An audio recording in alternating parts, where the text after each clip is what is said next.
vous pouvez ajouter un chapitre qui parle sur la partie DevOps. Okay, alors, partie DevOps, c'est très intéressant. Alors, DevOps, qu'est-ce qui stipule? Il stipule qu'il y a une séparation nette, que l'un des problèmes de l'ingénierie de software vient de ce qu'on appelle la séparation nette entre les devs et les ops. Les devs sont les développeurs qui vont développer l'application. Les ops sont les responsables de l'infrastructure qui vont déployer l'application. Donc ici, c'est develop application. Et ici quoi? Ici, deploy application. Toujours, il y a des conflits. S'il y a une erreur, c'est qui est le responsable? Est-ce que ce sont le dev ou bien sont les gens qui ont fait le déploiement? On ne sait pas. Généralement, on ne sait pas. Et généralement, les gens de ops, les gens de dev, ils développent, ils vont lancer la balle aux gens de ops, et les gens de dev, généralement, ils sont fous de ce qui arrive par la suite. Ce qui arrive par la suite, c'est plutôt les ops qui vont recevoir des appels à minuit, comme quoi l'application ne marche pas. Lui, il est sur, même sur site à minuit, il ne sait pas comment se débrouiller. Pourquoi? Parce que c'est les gens des devs qui ont développé. Mais enfin, donc, mais aussi les devs ne peuvent pas se repérer dans une infrastructure un petit peu complexe, parce que c'est seulement les ops qui savent un petit peu comment ça marche sur la partie déploiement, les serveurs, le network, etc., etc. Donc un petit peu, on se retrouve avec une situation délicate où les ops sont, les ops galèrent pour résoudre le problème, et ils n'ont pas les compétences pour le résoudre, parce que les devs, ils ont un petit peu la moitié de compétences pour résoudre le problème. Pourquoi? Parce que c'est eux qui l'ont développé. Mais les devs se retrouvent un petit peu perdus dans l'infrastructure un petit peu complexe, et les notions aussi complexes de l'infrastructure. Donc c'est pour cela qu'on a créé un concept très intéressant qui permet de converger ces deux compétences. C'est ce qu'on appelle le DevOps. Donc le DevOps, l'intérêt principal, c'est de créer un ensemble d'outils pour converger un petit peu ces deux gens. Alors, converger un petit peu ces deux gens via un ensemble d'outils qu'on va créer. Un ensemble d'outils qui va un petit peu simplifier la vie pour les devs, pour qu'ils puissent comprendre un petit peu comment déployer une application, et aussi simplifier la vie pour le Ops, pour exiger aux devs de respecter un certain nombre de normes pour que le déploiement passe sans problème. Alors, comment ça marche? Alors, donc, le premier élément de DevOps, c'est le Git. Donc, tu dois avoir un report remote où tu dois faire des push et pull. Comme ça, comme étant un ops, lorsque je veux déployer votre application, il suffit que je vais aller sur, par exemple ici, imaginons qu'il y a plusieurs branches. Branche dev, branche prod, branche dev, branche qualif, branche pré-prod, branche formation. Dev, prod, pré-prod, qualif. Okay. Plusieurs branches. Alors, comme étant un DevOps, il suffit que je vais choisir soit un tag, soit la dernière commit dans la partie prod. Je vais prendre le code existant dans la branche prod et je vais le déployer. Sans demander au dev, s'il vous plaît, où est la dernière version, envoyez-moi par mail, envoyez-moi par... Non, non, les choses sont automatisées. Le Git, il est là. Le GitHub, il est là. Okay. Donc ça, c'est la première partie. Deuxième partie. Il faut avoir un gestionnaire de build. Gestionnaire de build. Gestionnaire de build, ça veut dire quoi? C'est Maven, d'ailleurs, si vous vous rappelez. Ça veut dire quoi? Moi, comme étant un ops, vous avez créé le code source, vous avez exécuté la méthode. Moi, je ne vais pas vous demander où est la classe main. Je dois lancer quelle classe pour démarrer le serveur.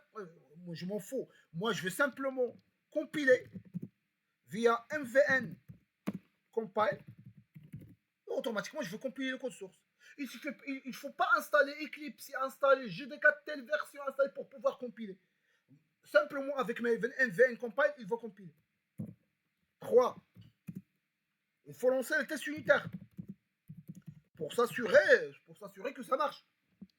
Donc, moi, comme étant un ops, je ne vais pas rentrer, lancer test par test, etc. Non. J'aime bien le lancer via Unit. Je je vais lancer quoi?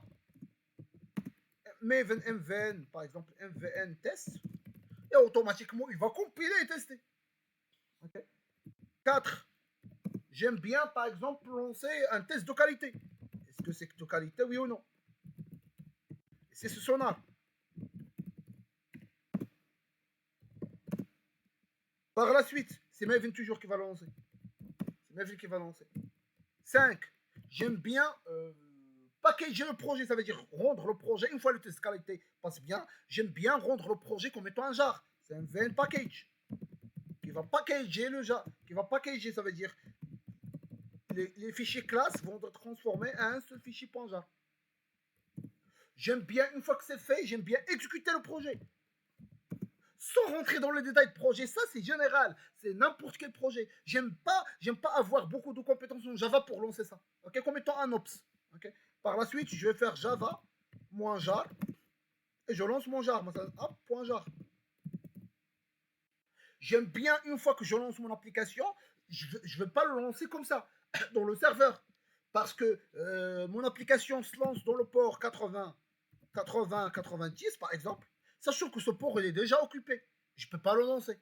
Donc j'aime bien lancer mon application dans un environnement isolé, dans un menu serveur isolé qui isole le déploiement. C'est qui? C'est Docker. Donc j'aime bien comme étape numéro 7, lancer l'application dans un Docker, lancer mon application au sein d'un Docker. Via quoi? Via un Dockerfile. Alors où est le Dockerfile? Elle est là. Par exemple, je vais prendre un exemple. Alors ça c'est une application générée effectivement. Alors, où est là, où est là, où est là, où est là, où est le Dockerfile? Le Dockerfile, généralement, c'est dans le root. Elle est là. Le Dockerfile, qu'est-ce qu'il fait? Il va créer un workspace, il va compiler les fichiers POM, il va clean, il va skipper le test. Une fois que cette étape, alors ça c'est la première étape, c'est l'étape de build qui permet d'avoir quoi? D'avoir les fichiers de build. Alors une fois que les builds ça marche, je vais passer à un autre étape, c'est l'exécution. Si Java -jar, Java -jar, .jar. Okay. On se base, alors première, il se base sur Maven.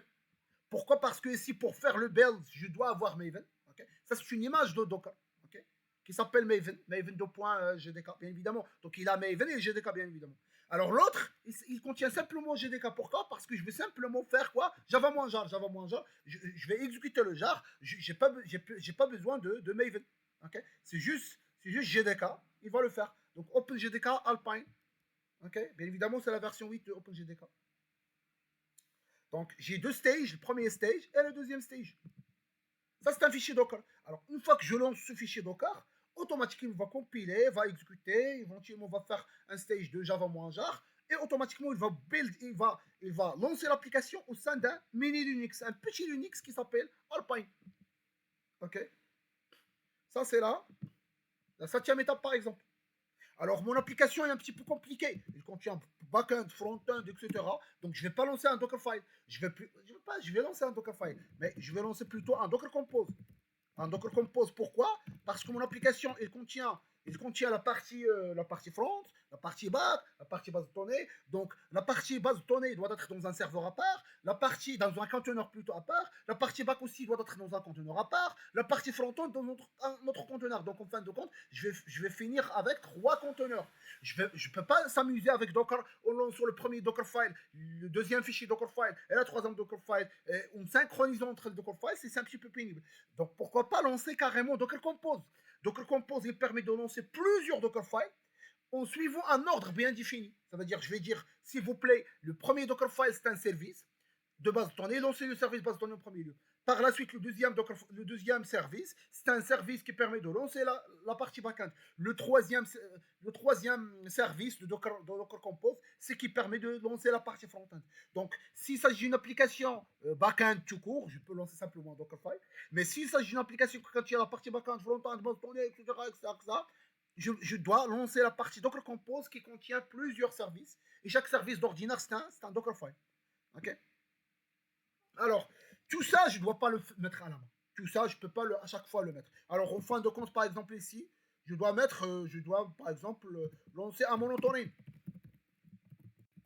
Alors, c'est ici que Grafana Prometheus est très intéressant. Grafana /Prometheus.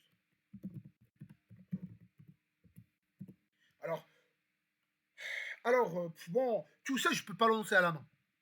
Tout ça, je veux le mettre au sein de ce qu'on appelle un pipeline de Jenkins. Alors, ici, tout ça, je vais le mettre au sein de ce qu'on appelle un pipeline de Jenkins. Pipeline.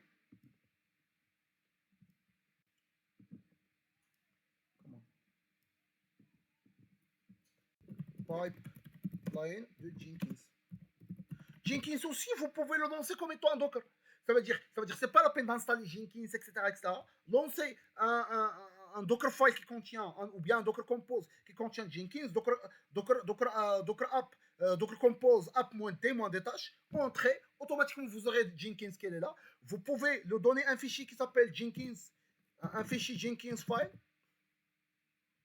un fichier Jenkins file qui contient le pipeline, et automatiquement il va lancer le pipeline, et chaque étape de pipeline, il contient le premier, il contient le pool de la branche prod, le deuxième, il contient le maven compile, l'autre, il contient le test unitaire, et il va vous présenter un pipeline comme ça. Check. Première étape, check. Deuxième étape, check. Troisième étape, ça c'est Jenkins. Donc, c'est qui va lancer Maven, il va lancer Docker, il va lancer tout. C'est qui? C'est Jenkins. Donc, le pipeline de Jenkins va lancer Maven, va intercepter le Git, il va faire lancer le Maven, il va lancer Java-jar, c'est lui qui va lancer le monitoring, etc. Donc, c'est le pipeline de Jenkins. Chaque étape ici correspondant à une étape Jenkins. Une fois, alors, il va exécuter le Git pull. Il va cloner, par exemple, le projet. Si ça marche, il va être en vert. Et il passe à l'autre étape. Il va exécuter. Si ça marche, il passe en vert. Il passe à l'autre étape. Si ça marche pas, il est en rouge et le pipeline s'arrête. Ok? Vous voyez? Donc c'est ça ce qu'on appelle le DevOps. Ok? Donc le DevOps. Alors pour vous, vous avez étudié un petit peu. Bon, je vais pas dire tout ça, mais bon, vous pouvez réclamer que vous avez étudié ça. Ok? Mais le pipeline de Jenkins, vous pouvez le mettre en future work. Mais c'est très intéressant de mettre un chapitre sur le DevOps. DevOps, c'est très intéressant, c'est un métier à part. Okay? Il y a un métier qui s'appelle DevOps, où il y a des gens qui travaillent comme étant des DevOps.